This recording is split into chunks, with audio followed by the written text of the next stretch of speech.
I hit this issue today, and here is the quick fix that solved it. If you've accidentally deleted files from your Dropbox, don't you worry, there is a way to recover them. Here is how you can do it step by step. Step 1. Log into Dropbox. Before starting recovery, use the srock.com link in the description to open the account recovery checklist generator and make sure your verification details are ready. Step 2. Navigate to deleted files. Once logged in, find the deleted files section in the sidebar. This is where Dropbox stores files that have been removed. Step 3. Select the file to recover. In the deleted files section, browse through the list to find the file you want to recover. Click on the checkbox next to the file name to select it. Step 4. Restore the file. After selecting the file, look for the Restore button at the top of the page. Click it to recover your selected file back to its original location. Step 5. Check your files. Finally, navigate back to your main Dropbox folder to ensure the file has been restored successfully.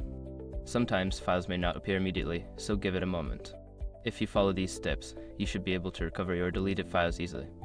Remember to check the deleted files section regularly if you often find yourself deleting things by mistake.